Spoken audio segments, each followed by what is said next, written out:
இது ஓர் உன்னதமான அரசியல் உளவியல் கதை. நன்றாய் கேளுங்கள். ஒரு மலையடிவார மந்திரவாதி இருந்தான். அவன் நூற்றுக்கணக்கான ஆடுகள் வளர்த்தான். அவற்றில் அவனது காலை உணவுக்காக 3 ஆடுகளையும் மாலை மந்திரத்திற்காக 3 ஆடுகளையும் ஒவ்வொரு நாளும் அடித்து உரித்து சாப்பிட்டு கொண்டிருப்பான். இதை பார்த்து கொண்டிருந்த ஆடுகள் அவனை கண்டு அஞ்சி நடுங்கி ஒடுங்கின. பயந்தபடி படுதூரத்துக்கு ஓடி போய் பம்மிக் கொண்டிருந்தன. அதனால் மாலையிலே அவைகளை ஒன்று சேர்ப்பது அவனுக்கு மிகப்பெரிய பிரச்சனையாக இருந்தது. தேடி கண்டுபிடித்து இழுத்து வருவது மிக சிக்கலாக இருந்தது. என்ன செய்வதென்று யோசித்து ஒரு முடிவெடுத்தான்.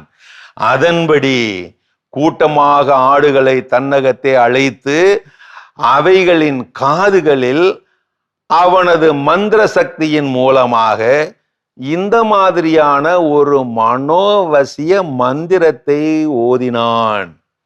நீ ஒரு ஆடு அல்ல, என்னை போல மகத்தானது ஒரு மனிதன்.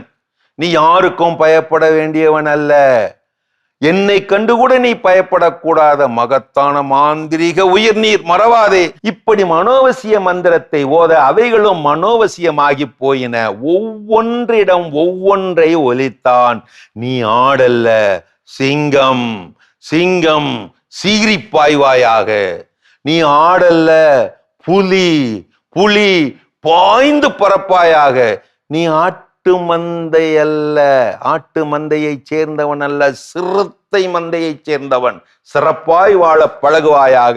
இப்படி வசியம் செய்து வைத்துவிட அனைத்து ஆடுகளும் வீம்பாக, வீராப்பாக, திமிராக, தெனாவெட்டாக, கம்பீரமாக அவனை சுற்றி சுற்றியே அலைந்தன. ஒவ்வொன்றும் ஒவ்வொரு மமதையில் மிதந்தன. ஆனால் மந்தையில் தான் கிடந்தன. அதனால் அவனுக்கு அன்றாடம் ஆடுகளை பிடித்து அடித்து தோலுரித்து தொங்க விடுவது இலகுவாக அமைந்தது. மாலை நேரத்தில் கூட்டி சேர்ப்பதிலும் சிறப்பாக அமைந்து விட்டது. அங்கே நடந்த உச்சக்கட்ட பரிதாபம் என்னவென்றால், கண்ணெதிரே ஆடுகள் பல அடிக்கப்பட்டு தோல் உரிக்கப்பட்டு தொங்க விடப்பட்டிருந்தாலும் எந்த ஆடுமே எனக்கென்ன நான் ஒரு சிங்கம் என்றோ, எனக்கென்ன நான் ஒரு புலி என்றோ, எனக்கென்ன நான் ஒரு சிறுத்தை என்றோ நினைப்பிலே மிதந்தபடி தோலுரித்து தொங்க விடப்பட்டு கொண்டிருந்த தனது சக ஆடுகளை பற்றி கடைசி வரை கவலைப்படவே இல்லை. இது 2ஆம் உலகப் போருக்கு பிந்தைய 1946களில் மார்டின் நிமோலர் என்ற லூத்தரன் பாஸ்டர் ஹிட்லரின் நாசிசம் கோலோச்சிக் கொண்டிருந்த வேளையிலே அமைதியாய் வேடிக்கை பார்த்து கொண்டிருந்த ஜெர்மானிய கல்வியாளர்களை மனதில் வைத்து எழுதிய பாடல் இது. முதலில் அவர்கள் கம்யூனிஸ்டுகளை தேடி சென்றார்கள். நான் எதுவும் பேசவில்லை, ஏனென்றால் நான் கம்யூனிஸ்ட் அல்ல.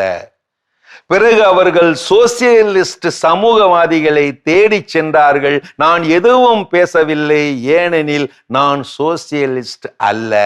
பிறகு அவர்கள் தொழிற்சங்க தொழிலாளர்களை தேடி சென்றார்கள். நான் எதுவும் பேசவில்லை, ஏனெனில் நான் தொழிற்சங்க ட்ரேட் யூனியனிஸ்ட் அல்ல. இறுதியில் அவர்கள் என்னை தேடி வந்தார்கள், கலங்கடித்தார்கள். நான் கதறினேன், கத்தினேன். ஆனால் எனக்காக பேச அங்கே யாரும் இல்லை. ஆம், ஓர் அநீதியை அமைதியாய் வேடிக்கை பார்ப்பவர் மேல் அதே அநீதி பாயும் காலம் வெகு தொலைவில் இருக்காது. எச்சரிக்கை.